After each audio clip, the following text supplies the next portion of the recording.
உறவுகளே, அஸ்ஸலாமு அலைக்கும். எப்படி இருக்கிறீங்க எல்லோரும்? எல்லா உறவுகளும் நல்லா இருக்க துவா செய்கிறோம். இன்றைக்கி இந்த வீட்டில் முருங்கைக்கீரை சாறும் கருணைக்கிழங்கு பொரியல் பண்ணுறோம். வறுக்கிறது பாருங்கள், வீடியோவில் வாங்க போகலாம். இந்த கீரையை ரொம்ப அப்படியே வெறும் கீரையாகவே போடக்கூடாது. சும்மா அப்படி இந்த காம்போடையே போடுங்க. அப்போ தான் இந்த கீரை சத்துக்கு உடம்புக்கு நல்லது. இதில் நிறைய உடைய சத்தெல்லாம் இருக்குது கீரைக்கு. அதனால் வாரத்துலேயோ டெய்லியோ இல்லை வாரத்தில் 3 வாட்டியோ யூஸ் பண்ணிக்கோங்க கீரை. ஆனால் பருப்பு போட்டு செய்யலாம், முருங்கைக்கீரை பருப்பு போட்டு செய்யலாம், கீரை சாறு வச்சு சாப்பிடலாம். இல்லை எல்லாமே இது ஒரு நல்லது, உடம்புக்கு நல்லது. முருங்கைக்கீரை காசு கொடுத்து வாங்குறவங்க வாங்குவாங்க. இங்கே எங்கள் அண்ணன் பொண்ணு வீட்டில் இருக்குது இந்த முருங்கைக்கீரை. அவங்க வீட்டில் உருவிட்டு வந்தோம் கீரை. இந்த கீரை நல்லா கொழுந்து கீரையாக இருக்குது பாருங்கள். இது நல்லா சூப்பராக இருக்கும். இதை நாங்கள் அரிசி கஞ்ச தண்ணியில் நல்லா அப்படியே கீரை சாறு வச்சு கட்டுறோம் பாருங்கள். சாப்பாட்டுக்கு நம்மளுக்கு எடுத்து வச்சுட்டு ஊற வச்சிடணும் அரிசியை. அதை ஊற வச்சுட்டு அந்த தண்ணியில் தான் நாங்கள் கீரை சாறு வைப்போம். அப்போ தான் நல்லாயிருக்கும், வாசனையாகவும் இருக்கும் கீரை சாறு. தேங்காய் அரைச்சி பழ ஊற்றி விட்டுருவோம். அப்போ டேஸ்ட்டு கொடுக்கும். மீன் வறுத்து சாப்பிடலாம், கீரை கருணைக்கிழங்கு சாப்பிட்லாம், உருளைக்கிழங்கு வறுத்து பண்ணி சாப்பிடலாம். எல்லாமே நம்ம யூஸ் பண்ணிக்கலாம். இந்த முருங்கைக்கீரையில் அவ்வளோ நல்ல சத்து இருக்குது. மாசமாக இருக்கிறவங்களா இருந்தாலும் சரி, சும்மா நார்மலாக இருக்கிறவங்க கூட இதை சாப்பிடுங்க, பிள்ளைங்களுக்கு கொடுங்க. நல்ல உடம்புக்கு நல்லது இது. இந்த பாருங்கள் எப்படி இருக்குது பாருங்கள், கீரை பாருங்கள் அப்படியே பச்சை தண்ணி மாதிரி இருக்குது பாருங்கள். கீரை நல்லா சூப்பராக செய்கிறேன் பாருங்கள்.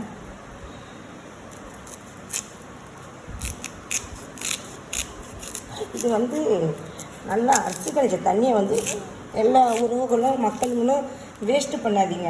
அதில் நம்ம காய் கழுவிக்கலாம், இந்த கருணைக்கிழங்கு கழுவி வேக போட்டுக்கலாம், கீரையை கழுவி அலசிக்கலாம். எந்த கீரையாக இருந்தாலும் அந்த அரிசி கழிச்ச தண்ணியில் யூஸ் பண்ணுங்கள்.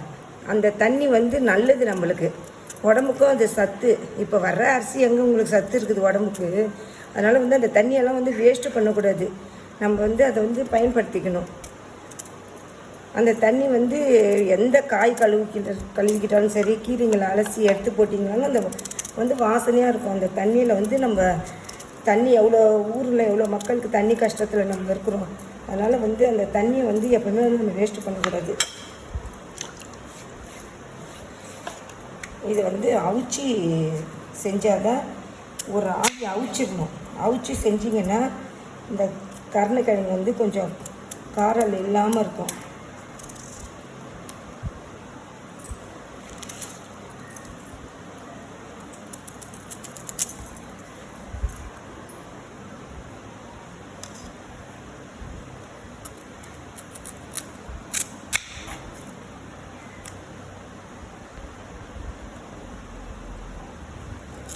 நம்ம கொஞ்சம் கத்தி நம்ம அருவாமனையிலேயே யூஸ் பண்ணிட்டு கத்தினால இப்போ கொஞ்சம்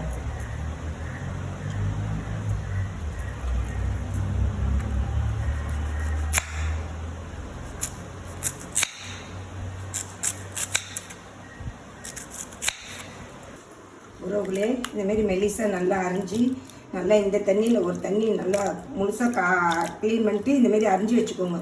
அரிஞ்சு வச்சுக்கிட்டு நல்லா அவிச்சிடணும், ஒரு ஆவி அவிக்கணும். இங்கே பாருங்கள், இது அரிசி கஞ்ச தண்ணி. இதில் நல்லா நம்மளுக்கு சத்து தான் இது. அதனால் நம்ம இதுவாகிட மாட்டோம் எதுவும்.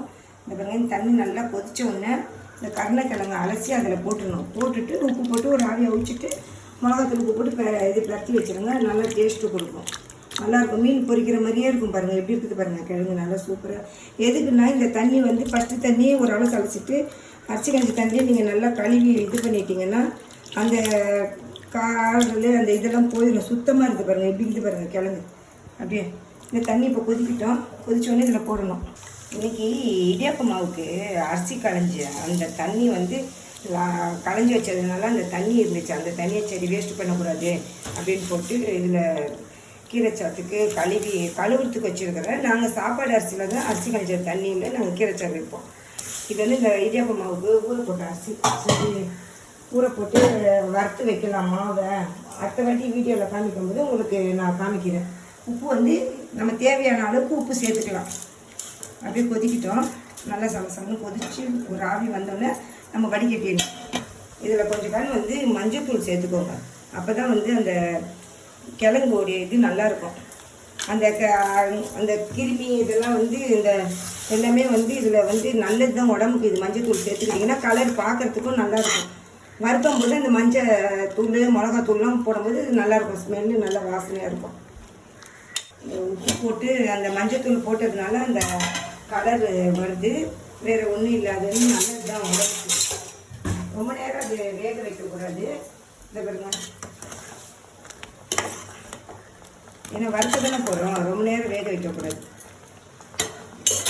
வடிகட்டிடுவோம்.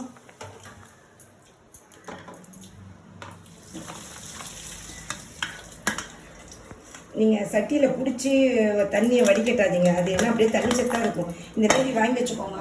இல்லைன்னா இந்த மாதிரி அலுமினியம் கூட மாதிரி வாங்கி வச்சுக்கோங்க. அப்போ தான் வந்து இதில் வந்து போடும்போது வந்து உங்களுக்கு அந்த தண்ணி சத்து வந்து வடிகட்டி வர மாதிரி வரும். இது இந்த மாதிரி கூட மாதிரி கிடச்சாலும் வாங்கி வச்சுக்கோங்க. அந்த மாதிரி இப்போ கலர் பாருங்கள், நல்லா அழகாக மஞ்சத்தூள் நல்லா பார்க்குறதுக்கே ஒரு அழகாக இருக்குது. பரட்டிடுவோம். இப்போது மிளகாத்தூள் போட்டு பாருங்கள். ஏன்னா இது சூட்டோடு போட்டிங்கன்னா தான் அந்த எல்லாம் வந்து உங்களுக்கு அது கலர் வந்து ஒட்டும். ஏன்னா இது கார மிளகாத்தூள், அதனால பயமாக இருக்குது. தேவையான அளவு போட்டுக்கோங்க.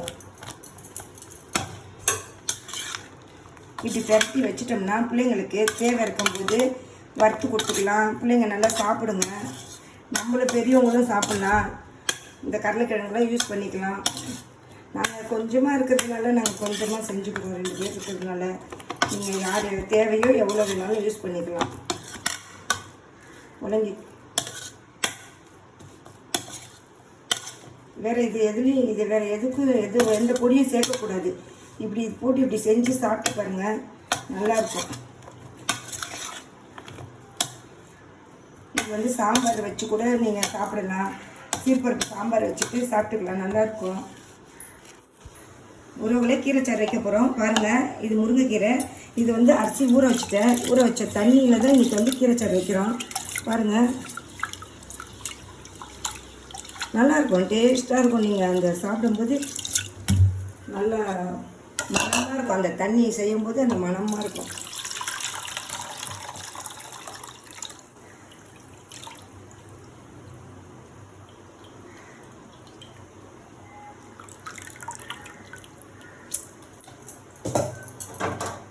இப்போ எண்ணெய் ஊற்றிக்கலாம்.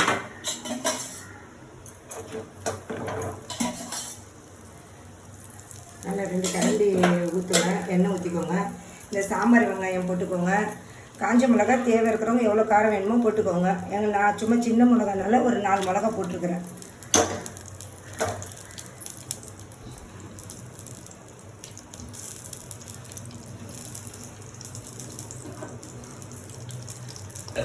வெங்காயம் வந்து கழுவி வச்சுட்டேன்.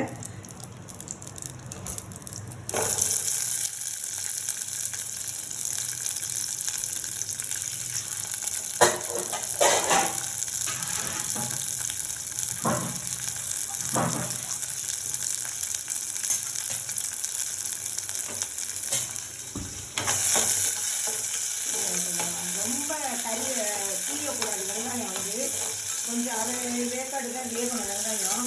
ஏன்னா ரொம்ப வெந்துருச்சுன்னா அது தீஞ்சிச்சுன்னா நல்லா இருக்காது. கீரை சாத்துக்கு வந்து எப்படி பக்குவமாக செய்யணும். அப்போ தான் அந்த பச்சரிசி இடியாப்பம் மாவு சொன்னேன் பார்த்தீங்களா, அதை களைஞ்சி மிச்சம் இருந்த தண்ணியில் இந்த கீரையை வந்து அலசி வைக்கிறேன்.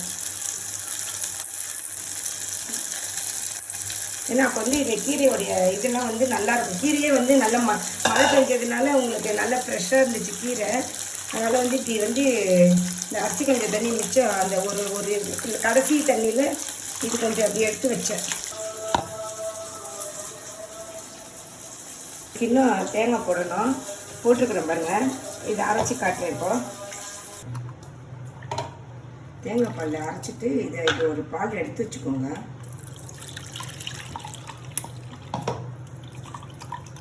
ஏன்னா தேங்காய் பூ வந்து நீங்கள் அந்த அப்படியே போட்டிங்கன்னா அதில் வந்து இது அரிசி கழிச்ச தண்ணியில் போட்டிருக்கிறேன்.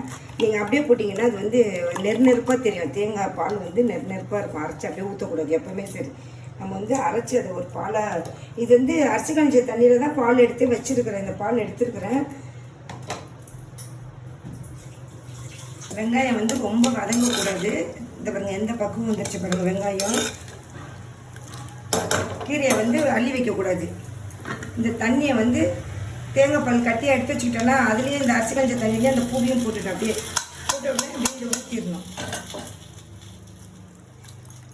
ஏன்னா கீரையை நீங்கள் அதில் போட்டு எண்ணெயில் போட்டு வதக்குனீங்கன்னா அந்த கீரைச்சாருடைய இதுவே வந்து நல்லா இருக்காது. அது வெந்த மாதிரி ஆயிடும். உங்களுக்கு அந்த சட்டிலே வேகும் போது வெந்த மாதிரி ஆயிடும். அதனால வந்து அதை செய்யாதீங்க.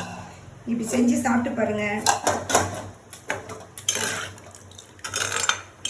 தேங்காய் பால் ஊற்றிட்டோன்னா அந்த தண்ணி ஃபஸ்ட்டு தண்ணி இந்த பால் கொதிக்கிட்டோம். இருங்க, தண்ணி கொதிக்கிட்டோம். ஏன்னா கீரையை வந்து நீங்கள் ஃபஸ்ட்டு எண்ணெயில் வதக்கினா நல்லா இருக்காது. இப்படி செஞ்சு சாப்பிட்டு பாருங்கள். எல்லா கீரையுமே நீங்கள் அவுத்தைக்கீரை, முருங்கைக்கீரை, மணத்தங்கனி கீரை, என்ன கீரையில் நீங்கள் கீரை சாறு வைக்கிறீங்களோ இந்தமாரி இந்த ஸ்டைலில் செஞ்சு சாப்பிட்டு பாருங்கள், நல்லாயிருக்கும். உப்பு இதெல்லாம் வந்து பச்சை வெங்காயத்தில் வந்து எதுலேயுமே போடக்கூடாது. ஏன்னா அப்போ தான் வந்து கீரையில் வந்து உப்பு கடுத்துரும். கீரை சும்மா பொரியல் பண்ணும்போது கூட நீங்கள் உப்பு சேர்க்காதீங்க. ஃபஸ்ட்டே சேர்த்திங்கன்னா எல்லாருக்கும் எங்கள் வயசு ஏஜுக்கு எல்லாருக்கும் தெரியும். இப்போ இருக்கிற சின்ன பிள்ளைங்க, வேலைக்கு போயிட்டு வர்ற பிள்ளைங்க, காலேஜ் படிக்கிறவங்க, இப்படி வேலை சமைக்கிறவங்க, வெளியில் வேலையில் இருந்து ஹாஸ்டலில் தங்கியிருக்கிறவங்க, இப்படி ரூமில் இருந்து பசங்க சமையல் பண்ணி சாப்பிட்ற பிள்ளைங்களுக்கு சொல்கிறேன். இந்தமாரி வந்து கீரைக்கு வந்து எப்பவுமே வந்து ஃபஸ்ட்டு வந்து உப்பு சேர்க்கக்கூடாது. சேர்க்காமல் நீங்கள் வந்து வீட்டில் இருக்கிறவங்களும் சரி கீரையை வந்து நல்லா கழுவி வதக்கிட்டு தான் நீங்கள் வந்து லாஸ்ட்டில் இறக்க போகும்போது தான் உப்பு போடணும். அப்போ தான் வந்து நல்லாயிருக்கும். இந்த பாருங்க, இப்போ அந்த நாங்கள் வந்து இது வந்து சாப்பாடு அரிசி ஊற வச்சுருந்த தண்ணியில் தான் நான் வந்து இது வந்து கீரைச்சாறு வச்சுருக்கிறேன். ஏன்னா அந்த பச்சரிசி வாங்கி வந்து கொடுத்துட்டு போனேன் பொண்ணு மக. அதனால் வந்து இடியாப்பத்துக்கு ஊற போட்டேன், களைஞ்சி நல்லா கழுவி மேலே வெயிலில் காய போட்டேன். அதோடைய தண்ணி வந்து கீரைச்சாரத்தில் வந்து இந்த அரிசி கஞ்ச தண்ணி வந்து 4-5 தண்ணிக்கு அப்புறம் தான் இந்த தண்ணியை எடுத்து ஊற்றினேன். எப்படிக்கிது பாருங்கள், தண்ணி சுத்தமாக இருக்கும், நல்லா இருக்கும். அதனால் வந்து எப்பயுமே வந்து அரிசி கஞ்ச தண்ணியெல்லாம் உள்ள பாருங்க.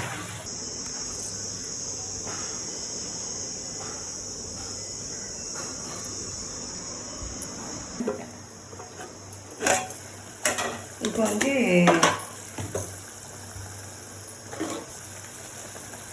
இந்த ஒரு கரண்டி வந்து ஜீரகம் போட்டுக்கோங்க. இந்த இவ்வளோ போதும். இப்படி தூவி விட்டுருங்க. அப்படியே அந்த ஜீரகம் வந்து நல்லது, உடம்புக்கு வந்து நல்லது. இதில் சேர்த்திங்கன்னா அந்த மணமாக இருக்கும். அந்த கீரைக்கு வந்து இதுதான் போடணும், வேறு எந்த ஒரு பொருளும் சேர்க்கக்கூடாது. இதில் வேறு இந்த ஜீரகம் போட்டு அந்த சாம்பார் வெங்காயம் தெரியுதா, அப்படியே காஞ்சி மிளகாய் தெரியுதா, கீரை கலர் கீரை தெரியுதா. கீரையை வந்து நீங்கள் இது போட்டோன்னே மூடி போடக்கூடாது. கீரைக்கு வந்து எப்பவுமே சரி எந்த கீரை செஞ்சாலும் மூடி போடாதீங்க. மூடி போடாமல் செய்யுங்க, அப்போ தான் வந்து நல்லாயிருக்கும். நல்லா திக்காக இருக்குது பாருங்கள் பால்.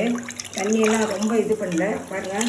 இந்த கீரை வந்து நல்லா இதுவாகிடுச்சு. ரொம்ப அடுப்பில் போட்டு நீங்கள் வதக்கினீங்கன்னா இந்த கீரையோடைய இதுவே நல்லா இருக்காது, டேஸ்ட்டே நல்லா இருக்காது.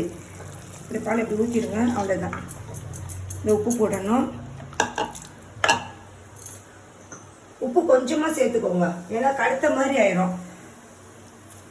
கீரைக்கெல்லாம் வந்து கொஞ்சம் இனிச்சாப்பில் இருந்தால் தான் நல்லாயிருக்கும். கீரைங்கெல்லாம் வந்து ரொம்ப உப்பு போடக்கூடாது. இந்த பாருங்க எப்படி இருக்குது பாருங்கள். கீரை, காஞ்ச மிளகா, வெங்காயம் எல்லாம் அப்படியே எப்படி தெரியுது பாருங்கள். அந்த கீரை பாருங்கள் அப்படியே பார்க்கும்போது எப்படி இருக்குது பாருங்கள். நல்லா வெந்துருச்சு கீரை. கீரை நல்லா வெந்துருச்சு. வெங்காயம் எல்லாம் ரொம்ப இதுவாக இருக்கக்கூடாது. வெங்காயம் இப்படி இருந்தால் தான் நல்லாயிருக்கும். ஏன்னா ஜீரகம் போட்டிருக்கிறேன், வெறும் வெங்காயம், வெறும் காஞ்ச மிளகா. இதுக்கு வந்து நீங்கள் வந்து மீன் வறுத்து சாப்பிடலாம், கருளைக்கிழங்கு வறுத்து சாப்பிட்லாம், உருளைக்கிழங்கு வறுத்து சாப்பிட்லாம். நல்லா எல்லாமே இதுமாரி மீனுங்கள்லாம் இந்த சைடு வந்து நாங்கள் வந்து கருளைக்கிழங்கு வறுக்க போகிறோம் பாருங்கள். நம்ம தேவையான அளவுக்கு எண்ணெய் ஊற்றிக்கோங்க. இந்த இவ்வளோ கரண்டி அவ்வளோ இதெல்லாம் சொல்ல வேணாம்.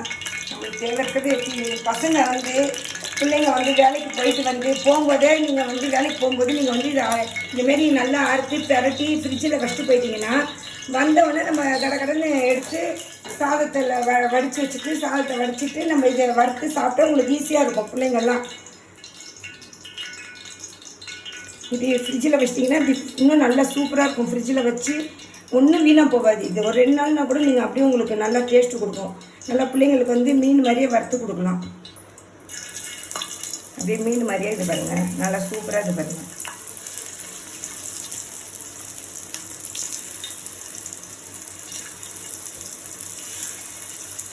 இந்த ஊருங்களில் போய் பிள்ளைங்க வேலைக்கு போய் இதில் படிக்கிற காலேஜ் படிக்கிற பிள்ளைங்க இந்தமாரி தங்கி படிக்கிற பிள்ளைங்கள்லாம் வந்து இது வந்து இப்படி செஞ்சு நல்லா சாப்பிட்டோம்னா நல்லாயிருக்கும். ஒரு ஆவி அவிச்சிட்டிங்கன்னா அந்த கிழங்கு வந்து நல்லாயிருக்கும். பச்சையாக நீங்கள் செஞ்சிங்கன்னா அது ரொம்ப நேரம் வேகிற மாதிரி இருக்கும். கிழங்கு வந்து இப்படி அவிச்சி நல்லா உப்பு போட்டு அவிச்சி மஞ்சத்தூள் கொஞ்சோண்டு போட்டு வேக வச்சிட்டிங்கன்னா ரொம்ப வேக வச்சிடக்கூடாது. பாருங்கள் எப்படி இது பாருங்கள், ரொம்ப வேக வச்சிடக்கூடாது. கிழங்கு வெந்துச்சுன்னா அது ஒரு மாதிரி பொரிக்க போகிறதுக்கு முன்னாடி வந்து இதுவாயிடும். சில பேர் அப்படியே பச்சையாகவே செய்வாங்க, அப்படிலாம் செய்யக்கூடாது, நல்லா இருக்காது.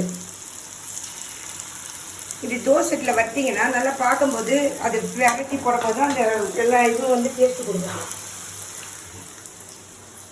இருங்க, பால் ஊற்றணுன்னா ரொம்ப கொதிக்கக்கூடாது, அமர்த்தி விட்டுருவேன். இருங்க, அவ்வளோதான், கீரை சார் ரெடி.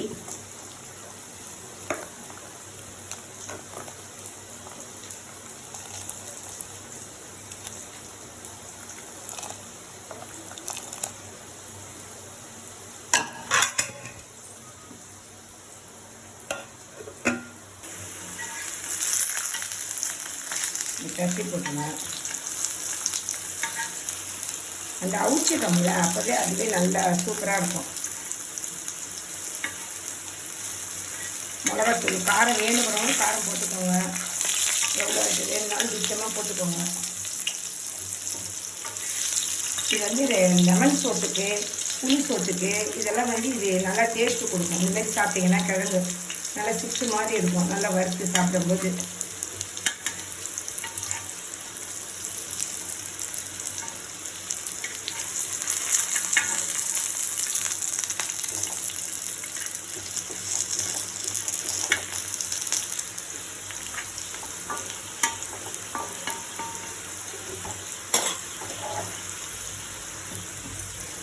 பாருங்கள் எப்படி இது பாருங்கள் கீரைச்சாறு. எண்ணெய்லாம் ரொம்ப யூஸ் பண்ணக்கூடாது. இதில் வந்து அப்படியே தான் இந்தமாரி செய்யணும். கீரையை வந்து ரொம்ப நேரமும் வேக வைக்கக்கூடாது. அப்படியே தேங்காய் பால் அப்படியே நல்லாயிருக்கும், டேஸ்ட்டு கொடுக்கும்.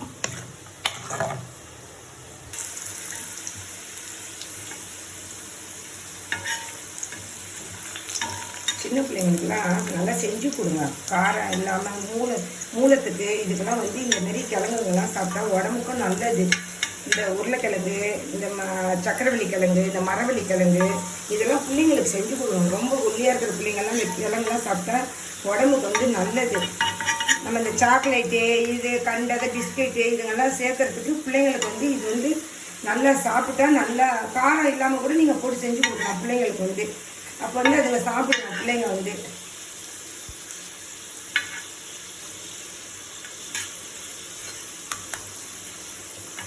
இப்படி எண்ணெய் வடிகிறதுக்கு வந்து இப்படி வச்சிடணும். இப்படி ஓரமாக வச்சிட்டிங்கன்னா அப்போ வந்து அது எண்ணெய் வடிஞ்சிரும். அந்த வடிஞ்சு வந்துட்ட பிறகு இப்படி எடுத்து தட்டில் இப்படி நம்ம நல்லா அழகாக இப்படி வைங்க.